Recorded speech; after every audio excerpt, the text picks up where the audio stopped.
പ്രിയ ഉദ്യോഗാർത്ഥികളെ എല്ലാവർക്കും നമസ്കാരം. എക്സാമിന് പോകുന്നതിന് മുന്നേ നമ്മുടെ അടുത്ത് നൂറുകൂട്ടം ഡൗട്ടായിരിക്കും. അതിനിടയിൽ നമ്മുടെ ഫ്രണ്ട്സ് നമ്മുടെ അടുത്ത് ചോദിക്കും, ഇത് പഠിച്ചോ അത് പഠിച്ചോ. അതേപോലെ തന്നെ ഈ ഭാഗത്ത് നിന്നാണ് ഏറ്റവും കൂടുതൽ ചോദ്യങ്ങൾ വരുന്നത്, കറണ്ട് അഫയേഴ്സ് ഏത് വർഷം മുതലുള്ളതാണ് പഠിച്ചത്. അങ്ങനെ ഒരു 100 കൂട്ടം ചോദ്യങ്ങൾ നിങ്ങളുടെ മുന്നിലേക്ക് ഉണ്ടാവും. ഇതെല്ലാം കഴിഞ്ഞതിന് ശേഷം പിന്നെ വരുന്ന കുറേ ചോദ്യങ്ങൾ എന്ന് പറയുന്നത് നമ്മുടെ കൂടെയുള്ള ആൾക്കാരുടെ നിന്നായിരിക്കും. സപ്പോർട്ട് ചെയ്യേണ്ട ആൾക്കാർ തന്നെ നമ്മളെ പുറംതിരിഞ്ഞ് കുത്തുമായിരിക്കും. അതിൻ്റെ അകത്ത് വരുന്ന ഏറ്റവും പ്രധാനപ്പെട്ട ചോദ്യമായിരിക്കും, കുറേ നാളായില്ലേ പരീക്ഷയ്ക്ക് പോകുന്നു, ഈ പരീക്ഷയെങ്കിലും നിനക്ക് കിട്ടുമോ, അല്ലെങ്കിൽ നീ ഇത് ജയിക്കാൻ വേണ്ടിയിട്ടാണോ നിലവിൽ പോകുന്നത്. മക്കളെ, നിങ്ങളൊന്ന് ആലോചിച്ച് നോക്കുക. ഇങ്ങനത്തെ ഒരു 10 ചോദ്യം ഏതൊരു പെർഫെക്റ്റായി പഠിച്ചൊരു ഉദ്യോഗാർത്ഥിയുടെ അടുത്തും നമ്മൾ ചോദിച്ചു കഴിഞ്ഞാൽ, അല്ലെങ്കിൽ എത്ര ഗംഭീരമായിട്ട് ക്ലാസ് എടുക്കാൻ പോകുന്ന ഒരു ഫാക്കൽറ്റിയുടെ മുമ്പിലാണ്, അല്ലെങ്കിൽ ഏറ്റവും നന്നായി പ്രസംഗിക്കാൻ പോകുന്ന ഒരു പ്രാസംഗികൻ്റെ മുമ്പിലാണ് ഈ ചോദ്യങ്ങൾ ഒരാൾ ഉരുവിടുന്നതെന്ന് ചോദിച്ചു കഴിഞ്ഞാൽ തീർച്ചയായിട്ടും അയാളൊന്ന് പകയ്ക്കും. കാരണം എന്താണെന്ന് ചോദിച്ചു കഴിഞ്ഞാൽ, എത്ര കോൺഫിഡൻ്റ് ഉള്ള ഒരാളാണെങ്കിലും നമ്മുടെ മുന്നിലേക്ക് വരുന്ന കുറേ ചോദ്യങ്ങൾ, ആ ചോദ്യങ്ങളെല്ലാം നമ്മൾ ഈ പറയുന്ന പോലെ നമ്മുടെ തലയിൽ ഉള്ളിലൂടെ ഇങ്ങനെ ചുറ്റിക്കറങ്ങുകയായിരിക്കും. ഇതെല്ലാമായിരിക്കും ആദ്യം നമ്മൾ എക്സാമിൻ്റെ സമയത്ത് നമ്മുടെ ഉള്ളിലേക്ക് വരുന്നത്. അതുകൊണ്ട് തന്നെയാണ് പഠിച്ച് കംപ്ലീറ്റ് ചെയ്ത് റിവിഷൻ ചെയ്ത ഓരോ ഉദ്യോഗാർത്ഥിക്കും ആ സമയം വരുമ്പോൾ അവർക്ക് ഒത്തിരി കൺഫ്യൂഷനും അതേപോലെ തന്നെ എല്ലാം കണ്ട ചോദ്യങ്ങളാണ്, ഇനി എങ്ങനെയാണ് ഞാൻ ഈ ചോദ്യത്തിൽ നിന്നും യഥാർത്ഥ ഉത്തരം കണ്ടെത്തുക എന്നുള്ളതാണ് ഇവർ തിരയുന്നത്. അപ്പോൾ ആ ഒരു അവസ്ഥ എന്ന് പറയുന്നത് ശരിക്കും അത് അനുഭവിച്ചവർക്കും മാത്രമേ അറിയാൻ പറ്റത്തുള്ളൂ. അതുകൊണ്ട് തന്നെയാണ് ഫസ്റ്റ് സ്റ്റേജ് കഴിഞ്ഞവർ പറയും ഫസ്റ്റ് സ്റ്റേജ് ആയിരുന്നു ഏറ്റവും പാട്. ഇനി ഫസ്റ്റ് സ്റ്റേജ് കഴിഞ്ഞവർ സെക്കൻഡ് സ്റ്റേജും തേർഡ് സ്റ്റേജും വളരെ ഗംഭീരമായ ഒരു പരീക്ഷയായിരുന്നു. അതേപോലെ തന്നെ ഇത് ഞാൻ എഴുതിയിരുന്നെങ്കിൽ തീർച്ചയായിട്ടും അത് 80 മുകളിലേക്ക് പഠിച്ചേനെ. കാരണം എന്താണെന്ന് എപ്പോഴെങ്കിലും നിങ്ങൾ ചിന്തിച്ചിട്ടുണ്ടോ?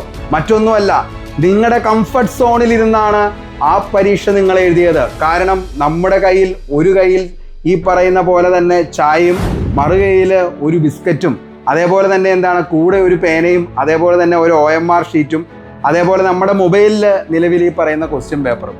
അപ്പോൾ നമ്മൾ ഏറ്റവും കൂടുതൽ ശ്രദ്ധ കൊടുക്കുന്നതെന്ന് ചോദിച്ചു കഴിഞ്ഞാൽ നിലവിലെ ചായ കുടിക്കാൻ വേണ്ടി എടുക്കുന്ന ചായക്കോപ്പയിലും, അതേപോലെ തന്നെ ബിസ്ക്കറ്റ് മുക്കുമ്പോൾ നിലവിൽ ഈ ബിസ്ക്കറ്റ് അലിഞ്ഞതിലേക്ക് ചാടിപ്പോവാതിരിക്കാനും അത് കൃത്യമായി തന്നെ നമ്മുടെ വായിലേക്ക് എത്തിക്കാനുമായിരിക്കും ആ ഒരു ഉദ്യോഗാർത്ഥി ശ്രമിക്കുന്നത്. അല്ലാതെ ഒരിക്കലും അവൻ എന്ത് ചെയ്യില്ല, ആ പരീക്ഷയിൽ കോൺസെൻട്രേറ്റ് ചെയ്യില്ല. അതുകൊണ്ട് തന്നെ നിങ്ങളുടെ കംഫർട്ട് സോണിൽ തന്നെ നിന്നാണ് നിങ്ങൾ ആ പരീക്ഷ എഴുതിയത്. അതുകൊണ്ട് തന്നെ നിങ്ങൾക്ക് മക്കളെ നല്ല രീതിയിൽ സ്കോർ ചെയ്യാനായിട്ട് പറ്റും. കാരണം നിങ്ങൾക്കവിടെ ഭയം എന്നുള്ളത് നിങ്ങളെ ഒരിക്കലും വേട്ടയാടിയില്ല എന്നുള്ളത് തന്നെയാണ് ഏറ്റവും വലിയ കാര്യമെന്ന് പറയുന്നത്. പക്ഷേ എക്സാം ഹാളിൽ ഒരു ഉദ്യോഗാർത്ഥി പോയിരിക്കുമ്പോൾ അവൻ്റെ മുന്നിലേക്ക് വരുന്ന 100 കൂട്ടം ചോദ്യങ്ങൾ, വീട്ടിലെ പ്രശ്നങ്ങൾ, അതേപോലെ തന്നെ ഇനി ഞാൻ തിരിച്ചു ചെല്ലുമ്പോൾ ഈ എക്സാമിനെ കുറിച്ച് എന്താണ് അവരുടെ മുന്നിൽ എനിക്ക് പറയാൻ പറ്റുക എന്നുള്ളതിനെക്കുറിച്ചുള്ള വ്യാകുലതകൾ, അങ്ങനെ എല്ലാം കൂടിയിട്ടുള്ള ഒരു സമ്മിശ്രമായിട്ടുള്ള ഒരു മനസ്സിൽ നിന്നുകൊണ്ടാണ് ആ പരീക്ഷ എഴുതുന്നത്. അപ്പോൾ എനിക്ക് നിങ്ങളുടെ അടുത്ത് ആദ്യ വീഡിയോയിൽ പറഞ്ഞ പോലെ തന്നെ, അതിൽ കുറച്ച് നാൾ മുന്നേ ഒക്കെ ഞാൻ പറഞ്ഞ പോലെ തന്നെ, കൂടെ നിന്ന് സപ്പോർട്ട് ചെയ്യേണ്ട ആളുകൾക്ക് പറ്റിയ അവസരമാണ് വന്നു ചേർന്നിരിക്കുന്നത്. ഈ 25 ദിവസം നിങ്ങൾ അവരുടെ കൂടെ നിന്ന് സപ്പോർട്ട് ചെയ്ത് നിങ്ങളാണ് ഏറ്റവും ബെസ്റ്റ്, നിങ്ങൾക്ക് വേണ്ട എല്ലാ സപ്പോർട്ടുകളും തന്നു കഴിഞ്ഞാൽ തീർച്ചയായിട്ടും നിങ്ങൾക്ക് ആ പരീക്ഷ അടിക്കാനായി പറ്റും. കാരണം അത്രയ്ക്ക് മികച്ച ഗംഭീര ക്ലാസ്സുകൾ നിങ്ങൾ കണ്ടു കഴിഞ്ഞു, അതിൻ്റെ എല്ലാം റിവിഷനുകൾ നിങ്ങൾ ചെയ്തു കഴിഞ്ഞു. അതിൽ കൂടുതൽ നിങ്ങൾക്കിനി എന്താണ് വേണ്ടത്? അപ്പോൾ മക്കളെ, ഏറ്റവും വലിയ പ്രോബ്ലം എന്ന് പറയുന്നത് നിങ്ങളുടെ മൈൻഡ് ആ ഒരു സമയത്ത് ഡൈവേർട്ട് ആവാതിരിക്കുക എന്നുള്ളത് തന്നെയാണ്. വരുന്ന ദിവസങ്ങളിൽ ഇനി നിങ്ങൾ ചെയ്യേണ്ട കാര്യങ്ങൾ എന്ന് പറയുന്നത്, പഠിച്ച കാര്യങ്ങൾ നിലവിൽ നിർത്തുക, ഇനിയുള്ള ദിവസങ്ങൾ റിവിഷന് വേണ്ടി മാറ്റിവെക്കുക. അതേപോലെ തന്നെ ഓരോ ദിവസവും പഠിച്ച കാര്യങ്ങൾ പിറ്റേ ദിവസവും റിവിഷൻ ചെയ്തതിന് ശേഷം മാത്രം അടുത്ത കാര്യം പഠിക്കാനായി ശ്രമിക്കുക. ചെറിയ ചെറിയ വ്യായാമങ്ങളിൽ നിങ്ങൾ ഏർപ്പെടുക. അതേപോലെ തന്നെ കൃത്യമായ ഉറക്കം അത് ഉറപ്പായും നിങ്ങൾക്ക് വേണം. ഒരു ദിവസം 6 മണിക്കൂറിന് മുകളിലെങ്കിലും നിങ്ങൾ ഉറങ്ങാനായി ശ്രമിക്കണം. അല്ലാതെ ഒരിക്കലും ബ്രെയിന് യാതൊരുവിധ റെസ്റ്റും കൊടുക്കാതെ ഫുൾ ടൈം ഇരുന്ന് പഠിച്ചതുകൊണ്ട് മക്കളെ ഒരു കാര്യം ഉണ്ടാവില്ല. അതുകൊണ്ട് തന്നെ റെസ്റ്റ് എന്തായാലും ബ്രെയിന് കൊടുക്കുക. ഒരു 6 hours എങ്കിലും തീർച്ചയായിട്ടും നിങ്ങൾ ഉറങ്ങാനായി ശ്രമിക്കുക.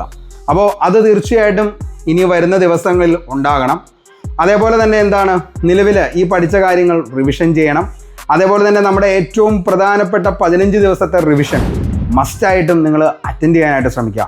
നിങ്ങൾ ഏത് കോഴ്സ് എടുത്തവരായിക്കോട്ടെ, ഏത് എഡ്യൂക്കേറ്ററിൻ്റെ കീഴിൽ നിങ്ങൾ വർക്ക് ചെയ്യുന്നവരായിക്കോട്ടെ, മക്കളെ എപ്പോഴും ഒരു കോമ്പറ്റീറ്റീവ് എക്സാം നമ്മൾ ക്രാക്ക് ചെയ്യാനായിട്ട് ചോദ്യങ്ങൾ തന്നെയാണ് പഠിച്ചു പോകേണ്ടത്.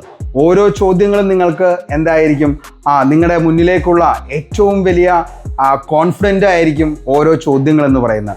ഓരോ ചോദ്യങ്ങളും നിങ്ങൾ ഓരോ സ്ഥലത്തു നിന്നും കിട്ടുന്നത് നിങ്ങൾ പഠിക്കുക. കാരണം അത് ഉറപ്പായും നിങ്ങളുടെ കോൺഫിഡൻസ് ലെവൽ കൂട്ടുക തന്നെയാണ് ചെയ്യത്തുള്ളൂ. അപ്പോൾ വരും ദിവസങ്ങളിൽ ഉറപ്പായും എന്ത് ചെയ്യുക, ഇതേപോലെ എന്ത് ചെയ്യുക, പഠിക്കാനായി ശ്രമിക്കുക. ഞാൻ നിങ്ങൾക്ക് വേണ്ടിയിട്ട് നമ്മുടെ ഏറ്റവും പ്രധാനപ്പെട്ട, അതായത് നിലവിൽ നിങ്ങൾക്കറിയാം ഒത്തിരി നിലവിൽ ചെയ്തിട്ടുണ്ട് ക്ലാസ്സുകളായി നിങ്ങൾക്ക് ഓരോ ദിവസവും എന്തൊക്കെയാണ് പഠിക്കേണ്ടത് എന്നതിനെക്കുറിച്ച്. കൂടാതെ ഈ 15 ദിവസത്തെ ടൈം ടേബിൾ കൂടി ഞാൻ നമുക്ക് ടെലഗ്രാമിലേക്ക് ഇട്ടേക്കാം. 15 ദിവസം നിങ്ങൾ എന്തൊക്കെയാണോ പഠിക്കേണ്ടത് എന്നതിനെക്കുറിച്ചുള്ള ഒരു ടൈം ടേബിൾ തന്ന് ആ ടൈം ടേബിൾ അനുസരിച്ചായിരിക്കും നമ്മുടെ ക്ലാസ്സുകൾ, അതായത് നിങ്ങൾക്ക് ക്വസ്റ്റ്യൻ ആൻസർ ഉൾപ്പെടെയാണ് നമ്മൾ പറഞ്ഞു പോകുന്നത്. ക്വസ്റ്റ്യനും ഉത്തരവും അതേപോലെ ചോദ്യം ഉത്തരവായിട്ടായിരിക്കും ആ ഒരു ക്ലാസ് പോകുന്നത്. അപ്പോൾ നിങ്ങൾക്കൊരു കംപ്ലീറ്റ് റിവിഷൻ അതിൽ നിന്നും കിട്ടുന്നതായിരിക്കും. കൂടാതെ മാത്സിൻ്റെ ക്വസ്റ്റ്യൻസ് നമ്മൾ ടെലഗ്രാമിലേക്ക് ഇടുന്നതായിരിക്കും. അപ്പോൾ ടെലഗ്രാമിൽ നിങ്ങൾ പോയി അതൊന്ന് വർക്കൗട്ട് ചെയ്യുക. എക്സ്പ്ലനേഷൻ ഞാൻ ടെലഗ്രാമിൽ ഇട്ടേക്കാം. അപ്പോൾ നമുക്ക് കിടിലമായിട്ട് പോകണം മക്കളെ. ഉറപ്പായിട്ടും കമ്പനി ബോർഡ് LGS അത് നമ്മുടെ ഏറ്റവും വലിയൊരു ആഗ്രഹമായിരുന്നു. നമ്മുടെ ഒത്തിരി ഉദ്യോഗാർത്ഥികൾ ഈ ഒരു റാങ്ക് ലിസ്റ്റിൽ വരണമെന്നുള്ളതും നിങ്ങളുടെയൊക്കെ ഇൻ്റർവ്യൂ നമ്മുടെ വൺ ക്ലിപ്പ് PSC എന്ന യൂട്യൂബ് ചാനലിൽ എനിക്ക് ഇടാനായിട്ട് പറ്റുകയും വേണം. എപ്പോഴെങ്കിലും എവിടെയെങ്കിലും വെച്ച് കാണുമ്പോൾ സാറേ എനിക്ക് ജോലി കിട്ടി എന്നുള്ളൊരു വാക്ക്, അത് മാത്രമാണ് ഞാൻ ആഗ്രഹിക്കുന്നുള്ളൂ. നമ്മുടെ ക്ലാസ്സുകൾ ഇനിയും മുന്നോട്ടേക്ക് തുടങ്ങും. അതായത് LDC 2027 നമ്മുടെ അടുത്തൊരു ബാച്ച്. അത് എന്താണ് എന്നുള്ളതിനെക്കുറിച്ച് അടുത്തൊരു ദിവസം നമുക്ക് ഡിസ്കസ് ചെയ്യാം. കാരണം ഇത്രയും നാൾ നിങ്ങൾക്ക് തന്ന ക്ലാസ്സുകൾ പോലെ ആയിരിക്കില്ല, തികച്ചും വ്യത്യസ്തമായിട്ടുള്ള ക്ലാസ് ആയിരിക്കും മുന്നോട്ടേക്ക് വരുന്നത്. ഒരിക്കലും നിങ്ങളെ ബോറടിപ്പിക്കുകയോ അതേപോലെ തന്നെ നിങ്ങൾക്ക് ഒരിക്കലും ഒരു സബ്ജക്റ്റും നിങ്ങൾക്ക് മടുപ്പ് വരാത്ത രീതിയിൽ ഏകദേശം 150ഓളം ക്ലാസ്സുകളായിരിക്കും നമ്മൾ LDCക്ക് വേണ്ടിയിട്ട് ചെയ്യുന്നത്. അതായത് SCRT NCRT കൂടാതെ ഈ പറയുന്ന നമ്മുടെ കംപ്ലീറ്റ് സിലബസ് ബേസ്ഡ് ആയിട്ടുള്ള പക്ക PDF ഉൾപ്പെടെ ഒരു കിടുക്കാച്ചി ബാച്ച്. അതായത് ഇന്ന് വരെ ആരും സ്വപ്നം പോലും കാണാത്ത അത്ര മികച്ച രീതിയിലുള്ള ക്ലാസ്സുകളും PDF നോട്ടുകളും കൂടാതെ അടിപൊളി നമ്മുടെ കിടിലൻ കോഡുകൾ ഉൾപ്പെടെയായിരിക്കും മുന്നോട്ടേക്ക് വരുന്നത്. പിന്നെ എന്ന് വെച്ച് കഴിഞ്ഞാൽ നിങ്ങൾക്കറിയാം നമ്മുടെ ക്ലാസ്സുകൾ ഭയങ്കര ലെങ്ത് ആയിട്ടുള്ള 2.5 മണിക്കൂർ 3 മണിക്കൂറുള്ള ക്ലാസ്സുകളൊന്നും നിങ്ങൾക്ക് വേണ്ടി തരത്തില്ല.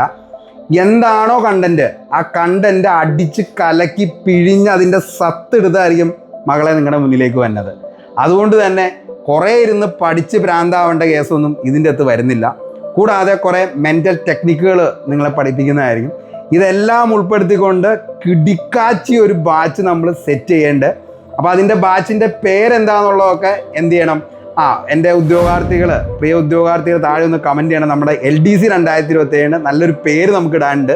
അപ്പോൾ അതൊന്ന് താഴെ നിങ്ങളൊന്ന് കമൻറ്റ് ചെയ്യണം. അങ്ങനെ നിങ്ങളുടെ എല്ലാവരുടെയും അഭ്യർത്ഥന പ്രകാരം വിത്ത് ലൈവോട് കൂടിയായിരിക്കും നമ്മൾ വരുന്നത്. മക്കളെ ഓരോ സ്ഥലവും നമ്മൾ പോയി അവിടെ ചെന്ന് കണ്ട് പഠിച്ച് നമ്മൾ സെറ്റാക്കും. അതായത് ഒരു വ്ലോഗ് എങ്ങനെയാണോ അതിനേക്കാൾ അപ്പുറത്തായിരിക്കും ഇനിയുള്ള ക്ലാസ്സുകൾ നമ്മളെ വരാൻ പോകുന്നത്. വിത്ത് ലൈവ് ആയിരിക്കും. അപ്പോൾ ഒപ്പം നിങ്ങൾ ഉണ്ടാവണം. നിങ്ങളുടെ സപ്പോർട്ട് ഉണ്ടെങ്കിൽ മാത്രമാണ് നമുക്ക് എന്ത് ചെയ്യാൻ പറ്റത്തുള്ളൂ, മുന്നോട്ടേക്ക് പോകാനായിട്ട് പറ്റത്തുള്ളൂ. ഇതിനിടയിൽ ഒത്തിരി ആളുകളെ കൂടി എന്ത് ചെയ്യുന്നുണ്ട്, നിങ്ങളെ പരിചയപ്പെടുത്തും. അങ്ങനെ അതിഗംഭീരമായിട്ടുള്ളൊരു ക്ലാസ്. അപ്പോൾ ആ ക്ലാസ്സിലെ വിശേഷങ്ങളും അതേപോലെ തന്നെ ക്ലാസ്സിനെ കുറിച്ചുള്ള ബാക്കി ഡീറ്റെയിൽസുകളും നമുക്ക് മറ്റൊരു വീഡിയോയിൽ പറയാം. അതുവരത്തേക്കും short break. Signing off Arun Kombanadan. Thank U.